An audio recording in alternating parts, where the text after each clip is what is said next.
Saya sangat berharap para mutiara-mutiara pejuang-pejuang ini muncul kedewasaan. Bukan sekedar tua umurnya, tapi dewasa dalam pemikirannya. Dan tentunya ini memang butuh misalnya pemimpin yang mampu mensinergikan. Karena saat ini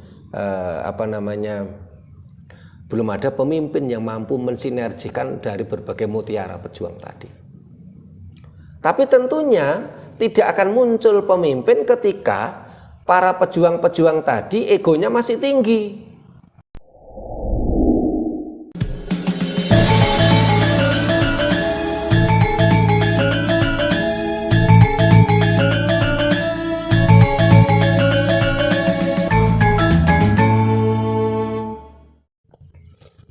Rahayu. Para pemirsa Raket Prasojo TV channel yang kami hormati, selamat berjumpa kembali dalam kegiatan Yayasan Raket Prasojo, Lembaga Pengkajian, Pelestarian, dan Pengembangan Budaya Nusantara. Nah, para pemirsa, 2 hari yang lalu saya sowan ke istrinya guru saya di lereng Semeru. Ya otomatis sekarang juga menjadi guru saya karena yang awalnya saya anggap guru tersebut sudah meninggal dunia, tinggal istrinya. Kita ke sana sambil mengantarkan kalender Jawa terbitan terbaru. Kita ngobrol, diskusi tentang perjuangan yang kita amban, perjuangan kebangkitan Nusantara. Kita bahas, kita sharing, kita diskusi, apa sih kebangkitan Nusantara? Yang dibangkitkan itu apa? Nusantara yang bagaimana yang kita inginkan bangkit tadi? Karena ada beberapa pihak ini terlalu memimpikan masa lalu. Dia memimpikan dan membanggakan zaman keemasan Majapahit. Bahkan sampai-sampai ada orang yang merasa dirinya karena dirinya tinggal di daerah bekas ibu kota Majapahit, dia merasa seolah-olah grade-nya lebih tinggi daripada masyarakat lain. Dia merasa lebih tinggi. Nah, dia membanggakan masa lalu tentang Majapahit. Yang perlu dipertanyakan, apakah mungkin kejayaan Majapahit itu akan timbul kembali?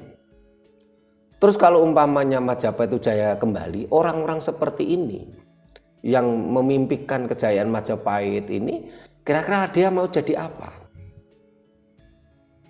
Kan tentunya dia juga tidak mungkin dia jadi raja, karena dia bukan grade raja. Apakah dia ingin menjadi seorang pejabat di situ? Kan juga timbul tanda tanya. Karena itu kita akan mencoba kita bahas, ya, bagaimanakah tentang perjuangan kebangkitan Nusantara ini? Apa yang dibangkitkan dan bagaimana Nusantara yang mau dibangkitkan tadi? Ini kita harus jelas juga, karena banyak orang yang sepertinya mabuk masa lalu. Padahal yang jelas masa lalu itu tidak mungkin akan terulang kembali. Sementara masa yang akan datang sesuatu yang belum pasti. Yang pasti adalah saat ini yang kita jalani. Selain itu, bagaimana Nusantara ini mau bangkit? Tentunya kita butuh seorang pemimpin supaya visi misi yang besar tentang kebangkitan Nusantara ini bisa terwujud. Karena itu akan kita bahas saat ini tentang para pejuang kebangkitan Nusantara ini harus jelas visi misinya. Apa yang dia mau perjuangkan. Kebangkitan yang bagaimana yang ingin kita perjuangkan. Apanya yang harus bangkit.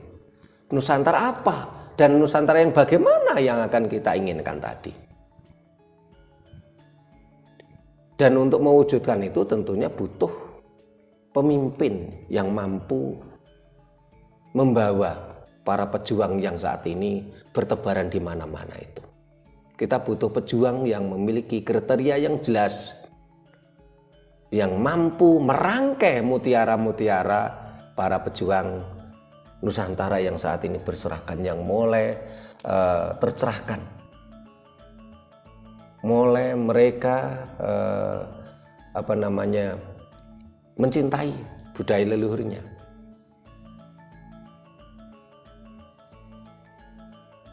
Nah, ini akan kita bahas bareng ini. Nah, para pemirsa nanti bisa ikut nimbrung di kolom komentar. Nah, ini siapa dulu ini yang mau kondo takon ini? Mas Anton dulu atau Mas Puji dulu ini, karena kebetulan ini banyak yang berhalangan karena banyak acara ini, sehingga yang hadir terbatas ini. Ya, silakan Mas Anton. Rahayu Romo. Ya, rahayu. Mengenai perjuangan Nusantara harusnya bangkit, membutuhkan seorang pemimpin yang pemberani. Yeah. Yang pemberani yang bagaimana ini? Apa yang dikatakan Satrio Piningit itu aja Romo. Yeah, terima kasih Mas Anton. Yeah. Mas Puji silakan. Rahayu Romo. Yeah, rahayu maksudnya. Kalau sekarang ini kalau saya lihat dan saya amati ini arah perjuangan kebangkitan Nusantara ini kan penggiatnya sebenarnya banyak ya. Yeah. Cuman saya lihat itu ini kadangkala itu tidak sinkron dengan masing-masing. Yeah. Yeah. Nah, itu kita menyikapinya bagaimana gitu. Yang sebaiknya itu aja, Romo. Terima kasih Mas Puji. Pertanyaannya Mas Anton ya. Pejuang-pejuang kebangkitan Nusantara ini sebenarnya banyak, seperti yang disampaikan oleh Mas Puji tadi. Bisa kita lihat di berbagai media, terutama media sosial, medsos, mulai dari Facebook, grup WA, Instagram, TikTok, ini banyak sekali bertebaran para pejuang-pejuang kebangkitan Nusantara. Saya katakan ini adalah mutiara-mutiara pejuang kebangkitan Nusantara. Tetapi ini para pejuang ini kalau kita lihat memang berserakan, belum bersinergi, belum ada semacam misalnya ketersambungan ya, seperti yang dikatakan Mas Budi tadi. Mereka masih berjuang dengan kelompoknya masing-masing dan dengan caranya masing-masing ya. Belum ada yang bersinergi dan belum ada yang mensinergikan. Bahkan cenderung kalau kita lihat para pejuang-pejuang tadi seringkali mudah sekali gesekan, bermusuhan. Kalau dulu ya, itu seringkali kita akan mengkambing hitamkan penjajah. Kita mengkambing hitamkan VOC. Kita mengkambing hitamkan pemerintah Hindia Belanda. Katanya penjajah itulah yang melakukan politik divide et impera, politik adu domba, pecah belah. Tetapi kalau saat ini kita mau mengkambing hitamkan siapa? Ya.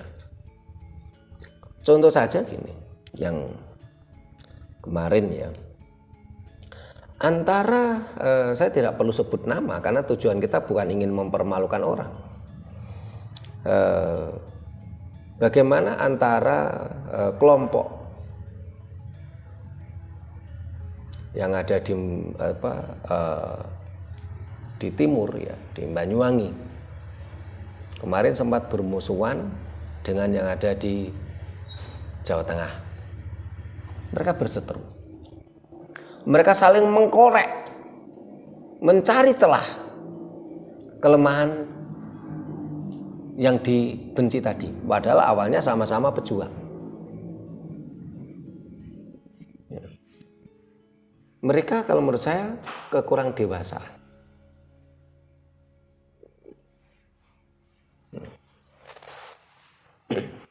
Mereka saling kita tidak tahu awalnya ketersinggungan mereka dari mana, kita nggak tahu. Sampai-sampai ada kelompok tertentu ya, itu ikut mengancam kita. Karena waktu itu saya berteman baik dengan yang ada di Banyuwangi. Kelompok tadi mengancam saya begini, kalau Pak Sutrimo masih berteman dengan dia, kadang-kala masih nge-share tulisan dia, lebih baik ya saya tidak berteman dengan Pak Sutrimo, saya keluar dari grupnya Pak Sutrimo. Ancaman tadi tidak saya balas, saya diam saja. Akhirnya dia keluar sendiri dari grup, ya kita biarkan aja. Terus waktu itu antara kelompok oknum tertentu ya, yang ada di Semarang bersinggungan dengan yang ada di Jogja.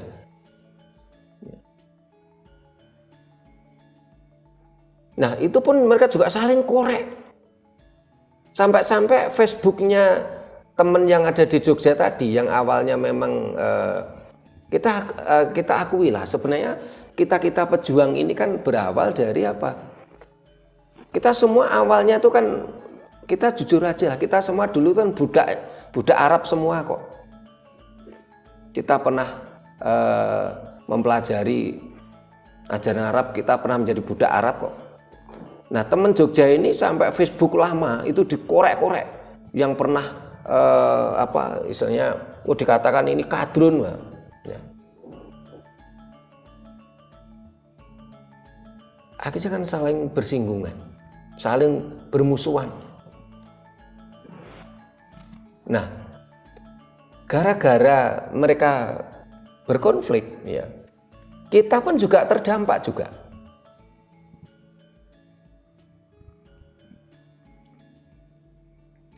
Bahkan waktu itu oleh kelompok salah satu teman yang di Semarang kita dimusuhi.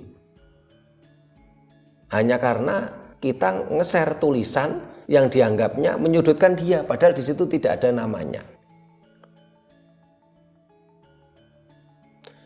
Terus waktu itu kita juga sempat ke Jogja. Kalau kita bicara secara perasaan, waktu itu kan ya saya, Mas Puji, dan Mas Purwanto itu kan juga sempat tersinggung kalau kita bicara perasaan. Loh kita jauh-jauh dari Malang ke Jogja, ya kita dikasih makan sih, tapi sampai di sana si tuan rumah cerita dewe. Tidak istilahnya wong Jawa ngarani yen ana dayoh kan kudu apa? Gupuh, aruh, lungguh, suguh. Nah kita ke sana bukan digupui, bukan diarui, tuan rumah cerita sendiri. Bahkan ceritanya cenderung berbau halu. Ya. Loh kalau kita ini tidak dewasa, itu kan sudah menjadi pemicu pertengkaran toh Mas Puji toh. Yeah. Tapi kita enggak, kita diam. Waktu itu saya diam, saya dengarkan mereka bercerita, nampak halu katanya melakukan ritual ini begini ya. Sampai akhirnya pada waktu itu Mas Purwanto yang enggak serantan karena merasa dilecehkan. Ayo Pak Trimo Nah, akhirnya itulah kita dibutuhkan kedewasaan. Dan banyak lagi kasus-kasus yang tidak perlu saya sebutkan. Itu tadi hanya contoh saja. Saya sangat berharap para mutiara-mutiara, pejuang-pejuang ini muncul kedewasaan. Bukan sekedar tua umurnya, tapi dewasa dalam pemikirannya. Dan tentunya ini memang butuh misalnya pemimpin yang mampu mensinergikan. Karena saat ini belum ada pemimpin yang mampu mensinergikan dari berbagai mutiara pejuang tadi. Tapi tentunya tidak akan muncul pemimpin ketika para pejuang-pejuang tadi egonya masih tinggi. Merasa dirinya paling hebat, merasa dirinya paling benar, ya. Merasa dirinya paling besar,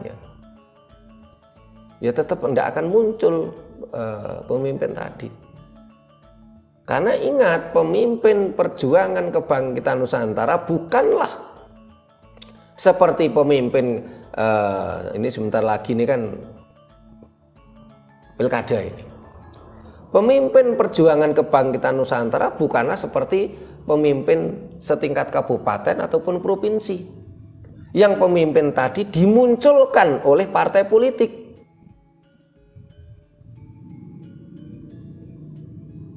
Adanya pilihan, tapi pemimpin perjuangan kebangkitan Nusantara adalah tentunya yang memunculkan adalah alam.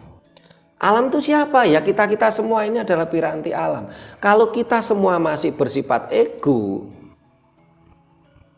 tentunya tidak akan muncul pemimpin kebangkitan Nusantara tadi.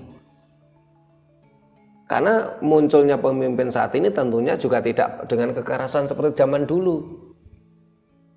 Kalau pada zaman dulu ya, taruhlah waktu itu hanya sekelompok orang ya, ini entah itu di Nusantara, entah itu di belahan bumi yang lain termasuk di Timur Tengah ataupun di mana ya. Pada zaman dulu pemimpin itu dimunculkan dengan perang. Ada sekelompok orang, taruhlah cuma 10 orang itu. Akhirnya kan dia melakukan penaklukan.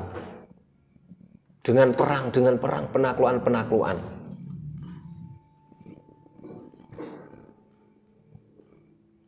Teman-temannya tadi, satu kelompoknya tadi, untuk diajak berperang diiming-imingi. Kamu kalau nanti perang, nanti kamu akan dapat harta rampasan. Akan dapat putri rampasan.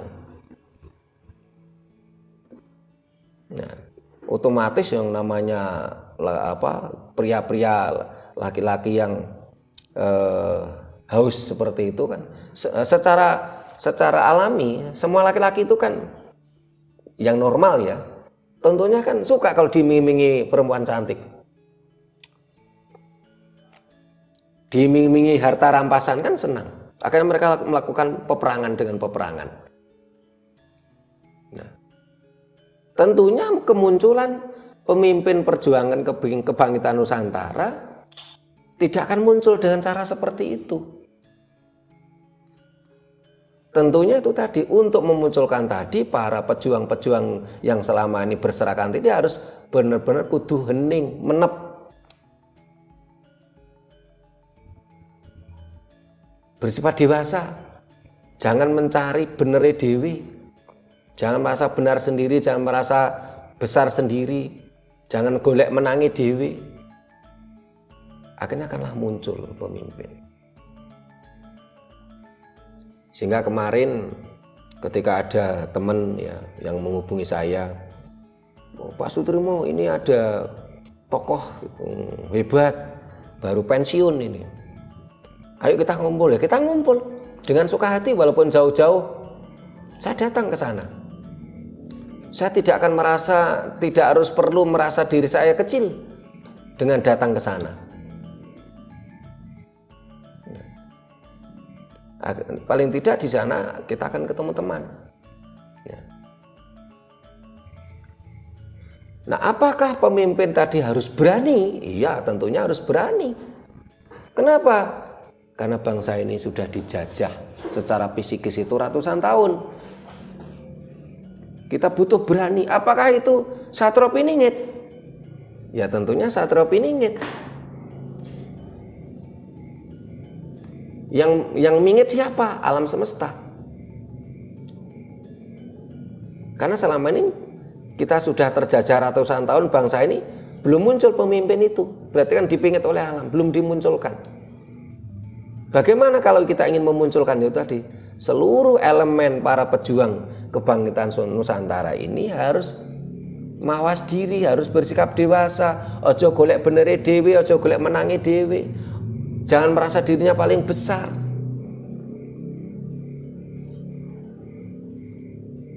Nah, akhirnya kalau saya lihat waktu kita kemarin ngumpul tuh pun akhirnya kan juga pecah lagi. Karena tidak ada kedewasaan. Dan yang kita harapkan jadi pemimpin besar pun juga nampaknya juga belum punya kemampuan untuk menjadi pemimpin besar.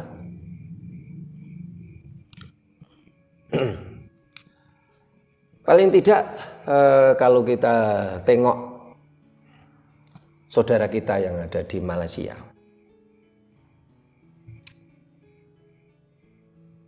kemarin itu muncul statementnya putrinya Mahathir Muhammad. Siapa namanya? Mirina Mahathir atau siapa namanya itu, lupa saya. Tapi di medsos banyak itu jejak digitalnya. Putri Mahathir Muhammad mengatakan apa? Bangsa Melayu sudah dijajah oleh Arab. Kita semua harus bangkit. Dan kita katakan itu saudara kita. Karena kalau kita bicara Nusantara, Malaysia bagian dari Nusantara. Kekuasaan Nusantara kita dulu sepertiga dunia.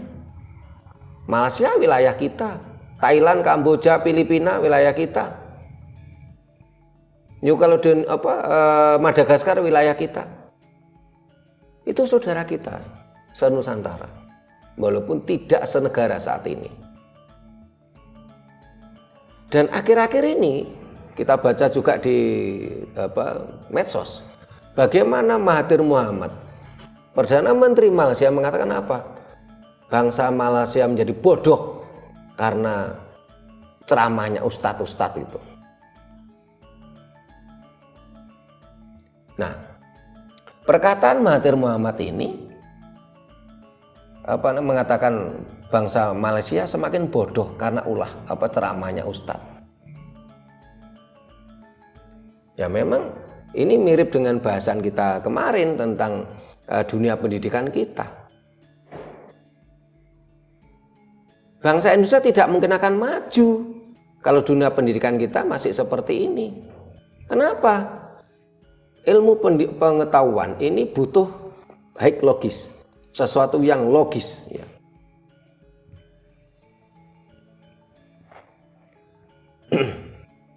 Tetapi ilmu agama ini adalah dogmatis, itu unlogis.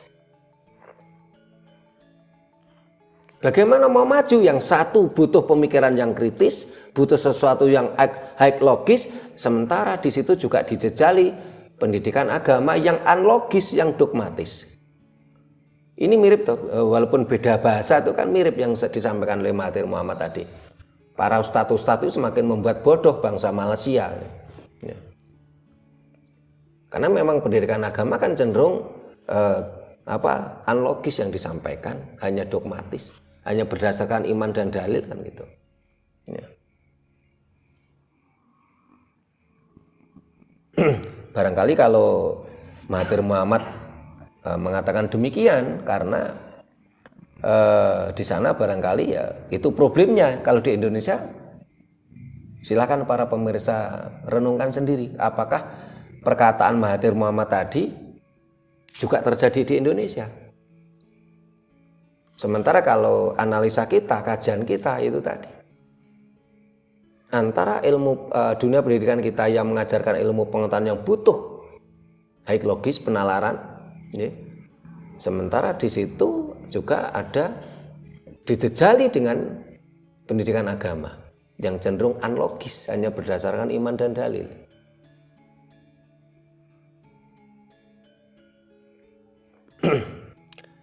Nah, para pemirsa bisa renungkan ya, apakah perkataan Mahathir Muhammad tadi juga terjadi di Indonesia. Nah, yang perlu kita renungkan lagi, yang perlu kita bahas lagi, yang tadi saya sampaikan di muka. Sebenarnya apa sih yang mau kita bangkitkan? Terus Nusantara yang bagaimana yang kita inginkan? Karena banyak juga di antara para pejuang yang teman-teman itu juga tidak logis gitu loh. Berkali-kali kita sampaikan dogma itu mematikan nalar, entah itu dogma Dayoh maupun dogma lokal. Mereka terlalu memuja-muja kejayaan masa lalu. Mereka seolah-olah menginginkan Majapahit itu hadir lagi. Tidak mungkin Majapahit itu hadir lagi. Bahkan saya melihat beberapa orang teman itu yang merasa tinggal di Trowulan yang dulu merupakan ibu kota Majapahit itu merasa grade-nya lebih tinggi daripada teman-teman yang lain. Ya untung tidak semua orang ya. Saya lihat ada beberapa teman yang tinggal di Trowulan seperti itu. Ingat, secara hukum alam, taruhlah dangkelan jati, itu tidak mungkin akan tumbuh kayu jati di atasnya dangkelan. Pasti tumbuhnya di sampingnya. Sehingga jangan harap kalau umpamanya Majapahit itu hadir lagi, itu tidak mungkin jayanya itu di Trowulan lagi, tidak mungkin. Dan juga tidak mungkin kejayaan Nusantara itu seperti Majapahit pada masa lalu gitu loh. Coba kita lihat hukum alam, namanya ada orang yang nebang entah itu kayu jati, entah itu kayu apa gitu. Kan tidak mungkin di atasnya dangkelan itu tumbuh tanaman, tidak mungkin. Pasti di sampingnya. Tapi banyak teman-teman kita yang mabuk dogma, menginginkan Majapahit hadir lagi seolah-olah seperti Majapahit. Pertanyaannya, kalau umpamanya Majapahit itu hadir lagi, jaya lagi, Anda mau jadi apa memangnya? Jadi raja juga tidak mungkin.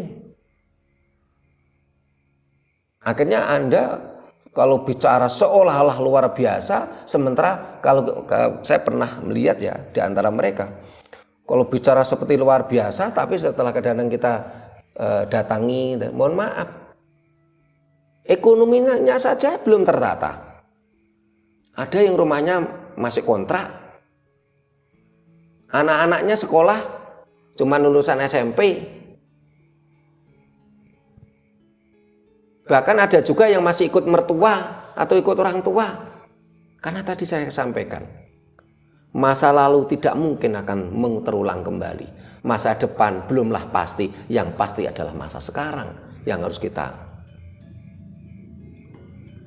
benar-benar kita kerjakan. Untuk apa kita mengagung-agungkan masa lalu, sementara kalau masa sekarang kita hidupnya pun sengsara? Tetapi bukan berarti kita menyepelekan masa lalu. Masa lalu itu untuk cermin. Kita pelajari pada waktu dulu Majapahit, Singasari itu jaya. Kenapa jaya? Terus juga kita pelajari kenapa mereka jatuh, kenapa mereka runtuh. Ini harus kita pelajari. Dan setelah itu terus kita bangkitkan Nusantara ini. Apa yang perlu dibangkitkan? Yang perlu dibangkitkan adalah jiwa-jiwa Jawa. Jiwa-jiwa Jawa yang kita bangkitkan. Jawa di sini bukan dalam arti suku Jawa, sukuisme atau teritorial, bukan. Tapi jiwa-jiwa Jawa yang kita bangkitkan.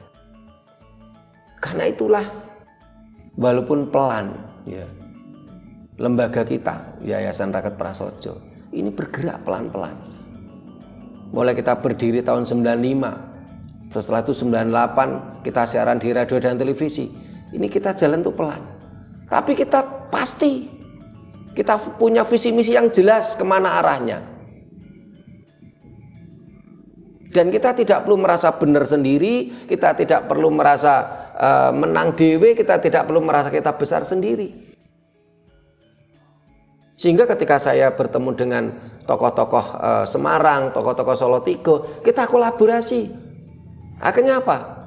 Terwujudlah Kongres Internasional Kebudayaan Jawa. Bahkan dalam perhelatan ini kan ada Kongres Budaya Jawa, ada Kongres Bahasa Jawa. Dua-duanya kita aktif di situ.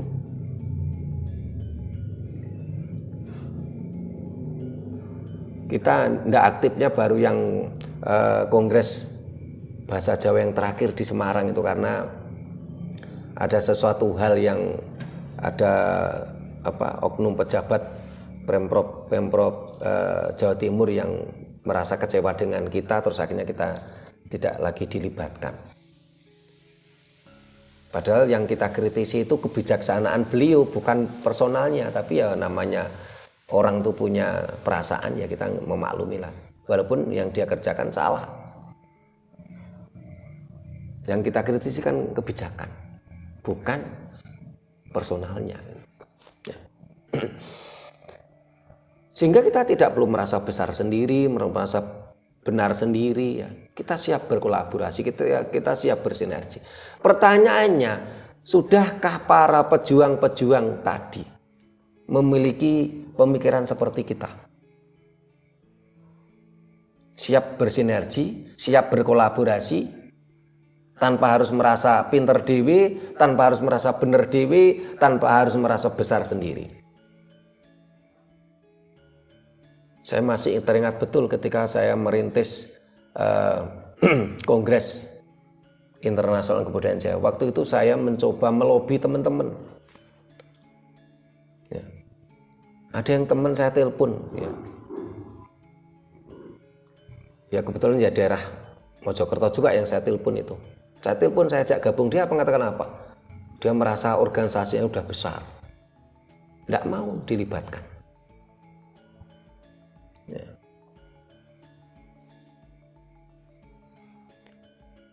Nah kalau kita semua belum dewasa tentunya sulit untuk kita bangkit ya. Padahal kalau kita lihat itu saat ini alam itu sudah mulai memberikan indikator. Saya masih teringat kata-kata leluhur kita dulu bahwasanya nanti yen wis wayahe dayoh mulih. Dayoh ki bengkerengan karo dayoh. Dan ini kita lihat udah nyata saat ini. Dayoh podo dayoh do bengkerengan.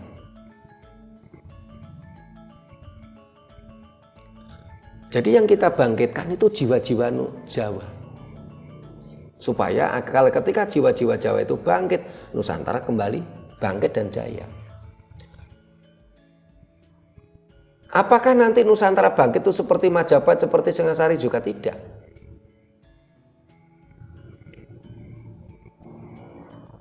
Nanti bangkitnya kalau saya analisa, ya, ketika bangsa ini akhirnya menjadi tercerahkan, tersadarkan, mereka tidak lagi menjadi budak bangsa lain, mereka tidak lagi bangsa ini memuja-muja bangsa lain, mereka akan kembali menghormati, berbakti, memuja-muja leluhurnya sendiri. Tidak seperti saat ini, bangsa ini begitu sukacita memperbudak dirinya pada bangsa lain. Bangsa ini begitu sukacita memuja-muja bangsa lain. Bangsa ini begitu sukacita memuja-muja leluhur bangsa lain. Bahkan bangsa ini rela bersusah payah, bekerja keras, banting tulang hanya untuk kepingin setor duit ke bangsa lain. Hanya karena mereka mabuk janji fata morgana. Nah, ini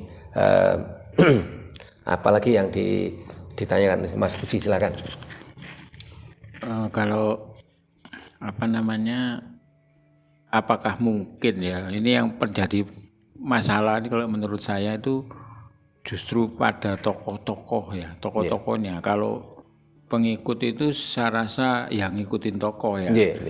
Tapi apakah mungkin bisa tokoh-tokoh kebangkitan Nusantara atau tokoh-tokoh penggiat budaya itu bersinergi menyamakan visi misi dan persepsi gitu. Apakah mungkin bisa, Romo? Tentunya kalau semua sudah kehendak alam, ya tentunya sangat memungkinkan, tetapi prosesnya tadi lama atau cepat itu ya tergantung piranti alam. Siapa piranti alam? Ya kita semua, termasuk para penggiat-penggiat budaya Jawa, budaya Nusantara, budaya Batak dan lain-lain lah yang ada di luar sana. Mereka secepatnya sadar atau tidak? Kalau mereka cepat sadar, ya tentunya sinergi visi misi itu dengan cepat akan terwujud. Kebangkitan akan cepat terwujud. Kemerdekaan sejati akan cepat terwujud. Saya menjadi teringat cerita beberapa orang. Salah satunya adalah kemarin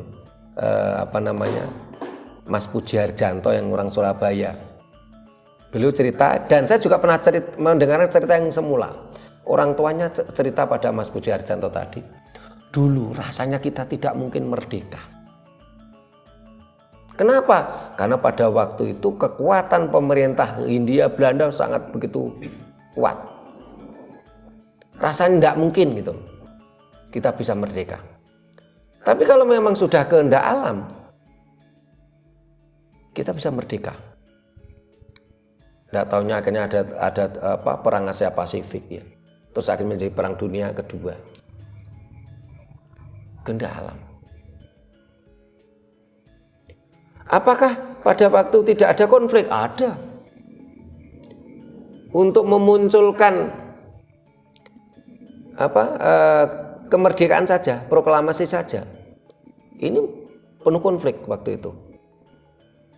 Gontok-gontokan. Bahkan ada yang punya ide, tokoh bangsa kita punya ide apa? Kita masih tetap bagian dari Belanda.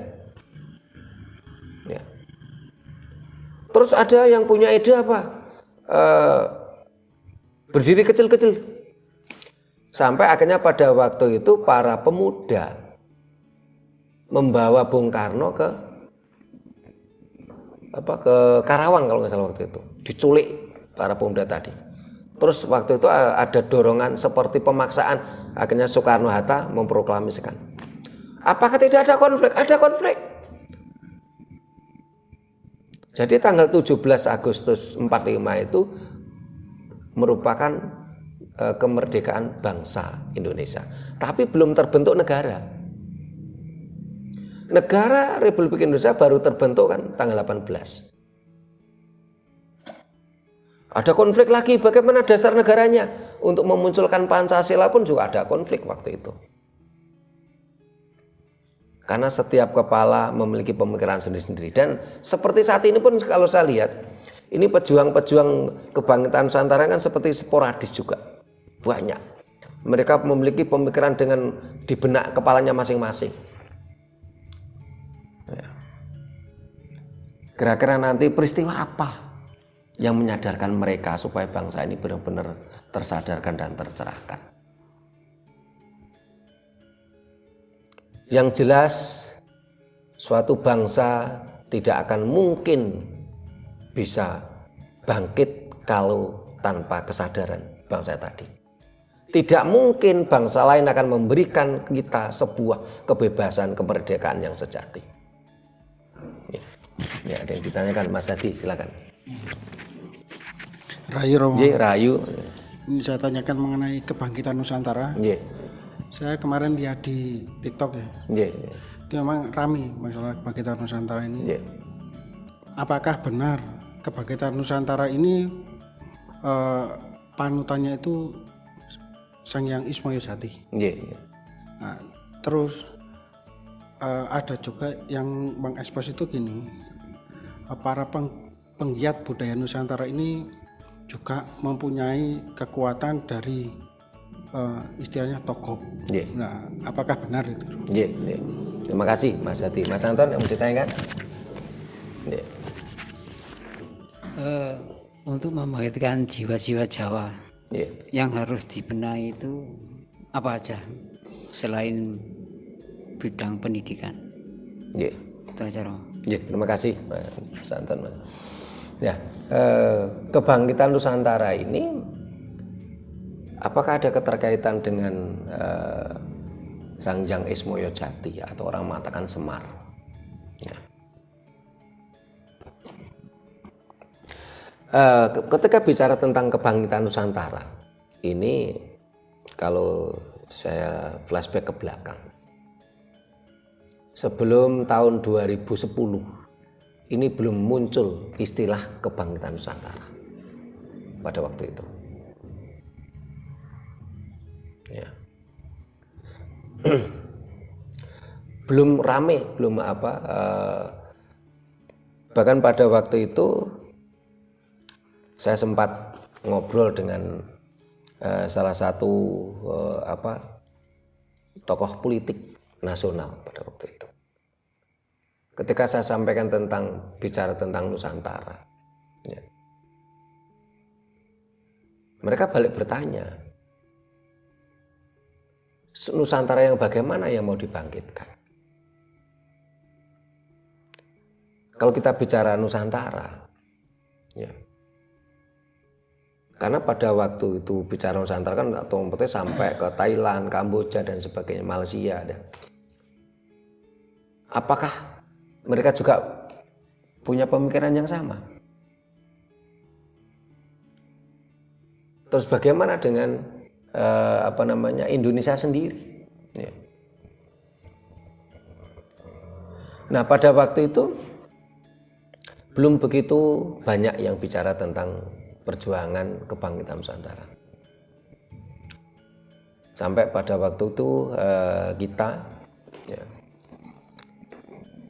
kalau Rakyat Prasojo mulai tahun 98 kita sudah mulai bergerak, ya, kita bicara tentang kebangkitan Nusantara. Lewat pencerahan-pencerahan, lewat siaran di radio dan televisi.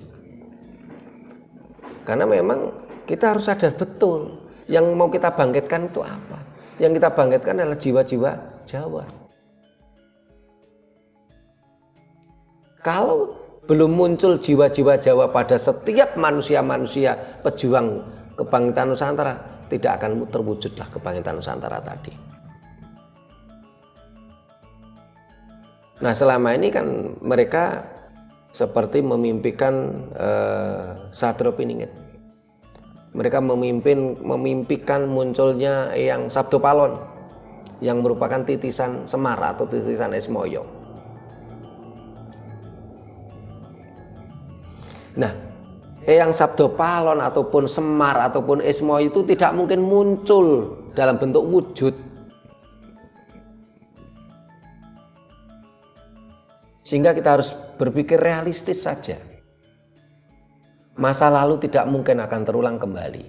Masa yang akan datang sesuatu yang belum pasti. Yang pasti adalah saat ini kita jalani. Realitas saat ini apa? Bangsa ini sedang mabuk dogma. Bangsa ini sulit akan maju.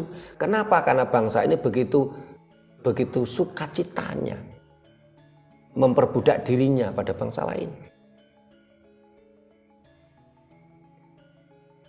Bangsa ini begitu sukacitanya dibohongi, dijanjikan janji-janji fata morgana.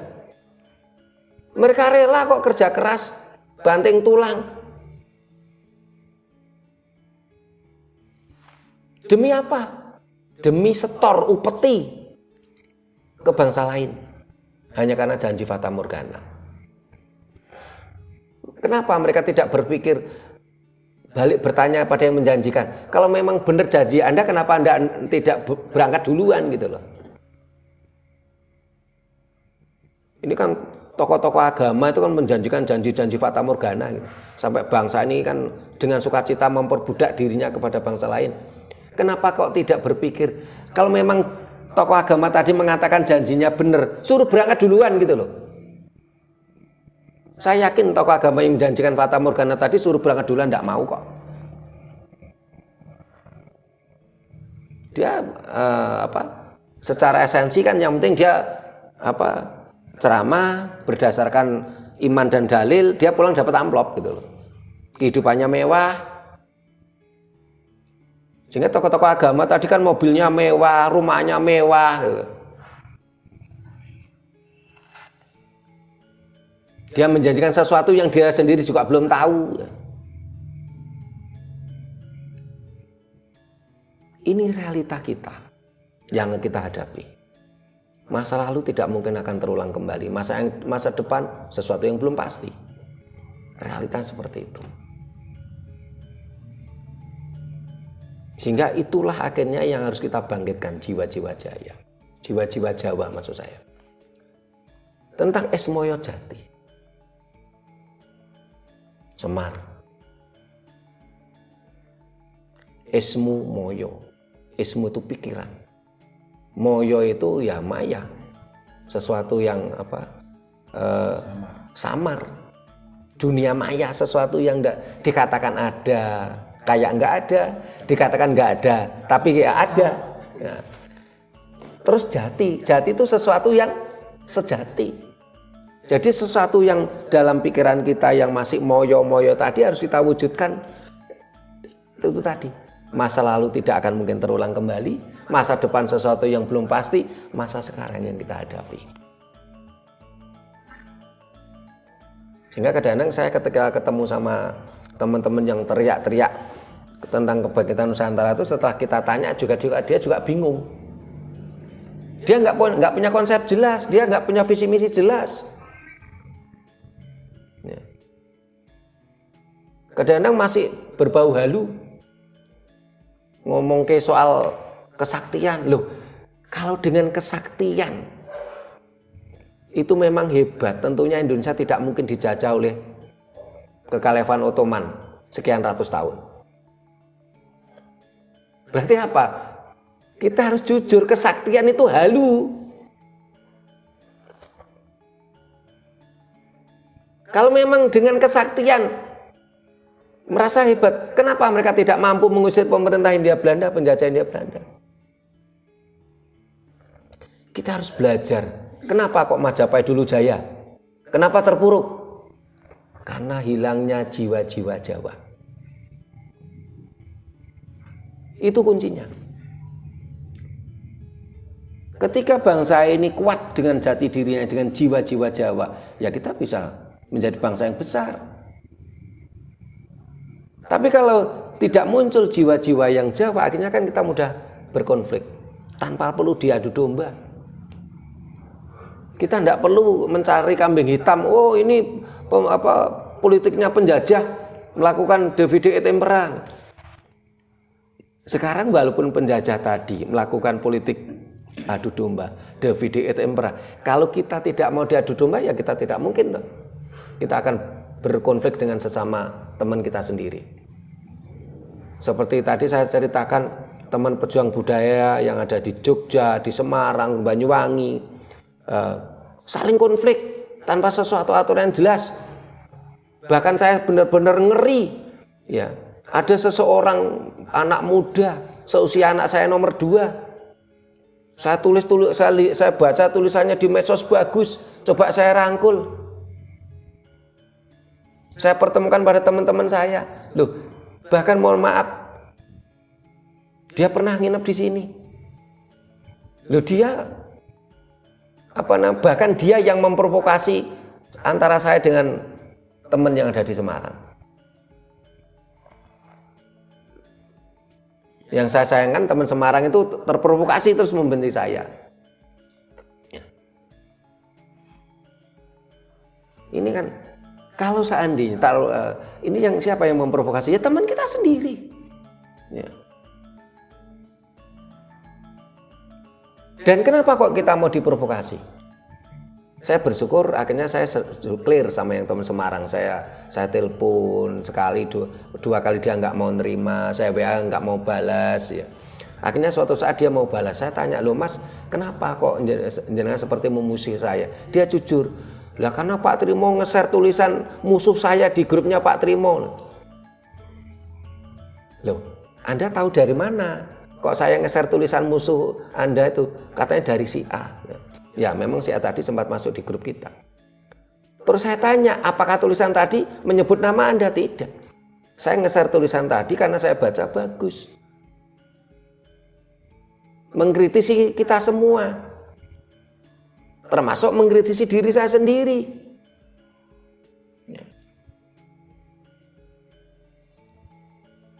Nah, ini kan karena begitu ketidakdewasaan kita itu. Dia merasa benar sendiri, dia merasa istilah golek menangi dhewe, akhirnya kan. Nah, akhirnya apa? Kita mudah berkonflik.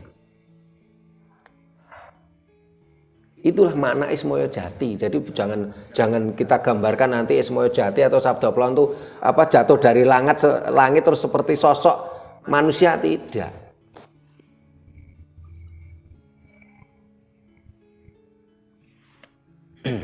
Ya, semua itu tergantung kita sendiri. Memang alam, secara hukum alamnya ini pasti ada owah gingsir, cokro manggilingan. Tetapi owah gingsirnya alam tadi bisa cepat, bisa lambat, tergantung piranti alam. Siapa piranti alam? Ya kita semua.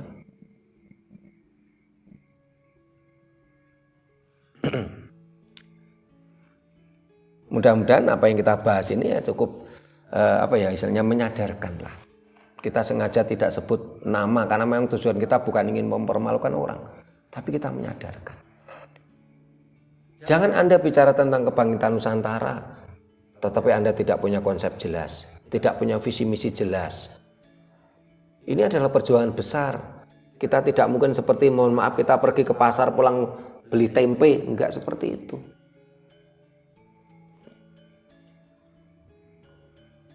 Kebangkitan Nusantara, apa yang kita bangkitkan? Jiwa-jiwa Jawa dengan pencerahan-pencerahan. Loh, kalau kita ingin memberikan pencerahan, entah itu saya ke rakyat prasojo lewat radio, televisi, dan sekarang channel YouTube, terus ada yang lewat tulisan. Kalau kita ingin mencerahkan orang lain, saudara kita, tentunya diri kita juga harus sudah tercerahkan. Jangan merasa diri kita merasa benar sendiri, terus kita mudah konflik. Berarti apa? Yang perlu dicerahkan malah diri kita sendiri gitu loh. Ini saya baca tulisannya bagus, tapi loh kok perilakunya seperti ini ya? Berarti yang perlu dicerahkan kan dirinya sendiri, bukan orang lain. Ismoyo Jati ya, monggo. Kalau menurut saya itu begini, kita itu perlunya ini berkaitan dengan pertanyaan Mas Anton tadi. Yeah. Kelihatannya itu saudara-saudara kita itu pemahaman tentang arti kata dan literasi tentang istilah itu saya rasa kurang, dan perlunya kita yang senang sudah suka belajar itu sebaiknya ya kita berikan literasi begitu. Jadi supaya teman-teman yang bukan tokoh juga itu bisa memahami dan akhirnya bisa mencerna gitu. Ini usulan saya sih cuman begitu ya. Ya, terima kasih Mas Puji. Teman yang jadi permasalahan kan saat ini hampir semua orang merasa dirinya tokoh, rebut nengarep. Ya. Yang jadi problem kan seperti itu yang jadi problem. Karena kedewasaannya kurang. Kalau kedewasaannya kurang, dia kan akhirnya kan menolak ukur dirinya. Saya sudah layakkah di situ? Saat ini kan banyak orang kan merasa dirinya paling pinter, paling bener, terus dia rebut nengarep. Itu kan sumber konfliknya. Jadi kalau umpamanya sementara yang dijadikan pemimpin pun juga jangan merasa dirinya paling bener, harus menang sendiri, itu juga tidak boleh. Ya. Akhirnya menjadi kalau dalam penyakit sakit jiwa itu namanya NPD. Ya. Merasa dirinya paling benar, merasa dirinya harus kudu menang. Ini kan berarti kan jiwa Jawanya tidak muncul. Ya. Saat ini semua orang merasa tokoh kok. Semua orang merasa dia ini yang terdepan kok saat ini. Tanpa mau introspeksi diri. Nah, mau introspeksi diri inilah kesadaran. Inilah jiwa Jawa. Inilah Ismoyo Jati. Bukan hanya sekedar Ismoyo. Ning Ismoyo Jati.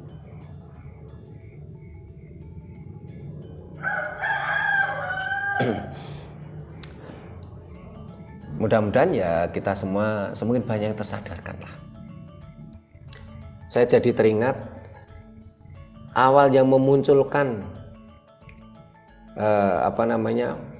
tahun maupun kalender Empu Bayun itu kan kita, Raket Prasojo. Kita tulis di website kita www.what-is-java.org. Bahkan kita pernah diundang ke daerah Jawa Tengah sana, kalau salah daerah Pekalongan sana, oleh sebuah paguyuban kejawen. Waktu itu kalau nggak salah paguyuban ini belum berbadan hukum, masih semacam grup Facebook aja. Saya waktu itu di depan meja saya itu ada buku hitam, ya. Terus nggak tahu hitam, nggak tahu biru, pokoknya warna gelap. Saya baca. Di situ menceritakan tentang kalender Jawa. Tapi saya hafal betul, ini adalah bahasa saya. Terus saya tanya pada salah satu pengurus, ini ngambil dari mana? Kok ini saya hafal betul, ini copy paste bahasa saya yang kita tulis di website kita. Pengurus tadi ngakui, ya Pak, kami ngambil dari website What-is-Java milik Raket Prasojo. Tapi anehnya di situ tidak dicantumkan sumbernya. Website kita juga tidak dicantumkan, nama saya pun juga tidak dicantumkan. Itu diklaim milik paguyuban tadi. Terus dia juga tanya ke beberapa sumber lain. Ada yang di sumber tadi juga akhirnya ngaku. Itu ngambilnya juga dari What-is-Java, website kita. Nah waktu itu saya sempat mengkritisi, ya, silahkan saja orang mau mengambil hasil kajian kita di website, kita perbolehkan. Tapi mbok nguwongke wong Jawa ku nguwongke wong. Kenapa sumbernya tidak ditulis? Kita kritisi, mereka malah marah, ya sudah kita diam. Akhirnya mereka kebingungan. Mereka merayakan tahun baru Jawa setiap tanggal 21 Juni. Tapi mereka nggak punya dasarnya, nggak punya literasinya. Mereka merasa dirinya lebih pinter dengan cara mengklaim seperti itu. Akhirnya mereka mencoba mengaitkan itu dengan kalender Pranoto Mongso. Nah, karena literasi kurang, ya akhirnya terjadi lucu. Kenapa? Mereka mengatakan 21 Juni tahunnya 2935. Tapi mereka bilang itu Pranoto Mongso. Dia tidak paham kalau kalender Pranoto Mongso itu yang menciptakan adalah Sunan Pakubuwono VII dengan berlandaskan siklus tanam. Dan itu malah termasuk kalender baru karena Pakubuwono VII itu kan baru abad 19 tahun 1800-an. Akhirnya terjadi kelucuan-kelucuan gitu. Itu tadi, ketika orang merasa dirinya paling pinter, paling bener, paling besar, akhirnya muncullah sesuatu yang tidak harmonis atau disharmonisnya. Karena itu ketika bicara kebangkitan Nusantara, kita sarankan untuk diri saya sendiri dan teman-teman semua, ayo kita munculkan jiwa-jiwa Jawa dalam diri kita. Jangan merasa diri kita paling benar, paling pinter, paling besar, ya, terus golek menangi dewe. Jangan. Saya masih teringat betul dawuh guru saya Semeru yang sudah swargi, sudah meninggal. Beliau itu orang hebat. Saya katakan orang hebat apa? Muridnya itu banyak, ribuan. Bahkan kalau pas acara di sana Ini Mas Puji yang pernah saya ajak ke sana. Muridnya ngumpul, mohon maaf, mobil saya Xenia itu mobil yang terjelek di situ. Karena muridnya rata-rata ekonominya hebat-hebat. Nah, muridnya ekonominya hebat karena pejangan atau ilmu yang dari sang guru tadi. Bahkan kelasnya presiden pernah ke situ. Itu pun beliau Swargi itu masih menghargai saya dengan cara mengatakan begini, Tri, yang ngomong ke ngilmu kelakon yang kanthi laku yo piye-piye tetep menang bapak. Nek ngomong ke ilmu kelakon kanthi sinau, lah iku tugasmu cah enom Tri. Loh, itu yang saya acungi jempol tuh. Adakah di antara kita seperti itu? Bahkan kalau saya lihat tuh kadang-kadang ilmunya belum mumpuni aja udah merasa hebat ya. Ini yang harus kita tiru. Saya bersyukur punya guru begitu hebat, tapi beliaunya masih menghargai kita, ya anak muda. Itu yang kita butuhkan di pejuang-pejuang kebangkitan Nusantara. Munculnya jiwa-jiwa Jawa. Ya, ada lagi yang ditanyakan ini. Ya. Munculnya jiwa-jiwa Jawa dan juga kebutuhan keberanian. Indonesia belum muncul semacam Mirna Mahathir Muhammad, putrinya Mahathir Muhammad, seperti Mahathir Muhammad. Bahkan saat ini kalau kita baca di medsos, kerajaan Sabah dan Sarawak ini mengancam mau memisahkan diri dari Malaysia. Karena mereka sudah sadar diri tidak mau lagi mabuk dogma, mabuk agama. Karena Sabah dan Sarawak ini adalah orang-orang bagian dari orang Dayak di Kalimantan.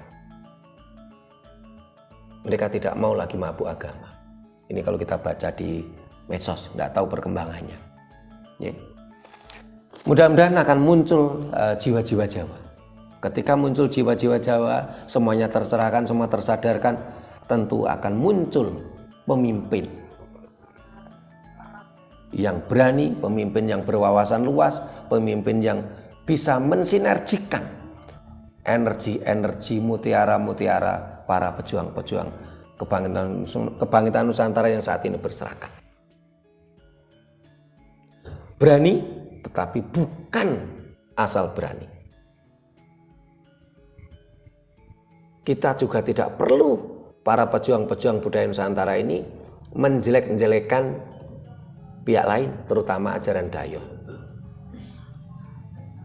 Kita perlu menyadarkan saja, kita perlu memunculkan kebenaran-kebenaran sejati.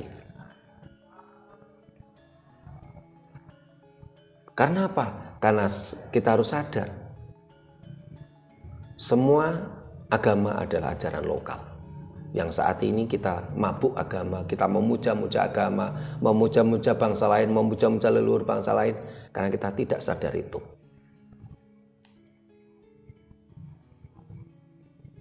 Semua ajaran lokal.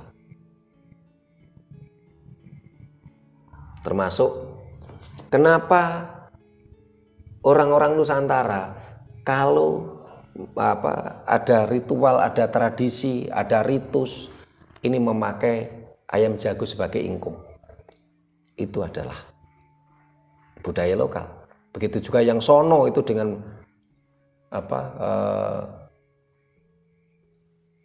menyembelih hewan, itu pun juga ajaran lokal mereka gitu loh. Nah, kalau kita bukan bagian dari mereka, kenapa kita tidak memakai ajaran lokal dari leluhur kita? Nah, para pemirsa yang saya hormati, demikian tadi bahasan kita tentang perjuangan kebangkitan Nusantara.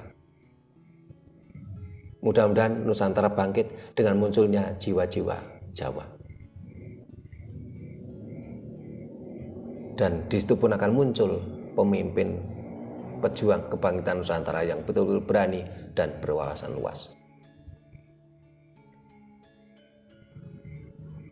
Bila mana ada kata-kata kami yang kurang berkenan, tata krama kami yang kurang memadai, kami mohon maaf. Terima kasih. Sampai jumpa di kegiatan kita lainnya. Rahayu. Rahayu.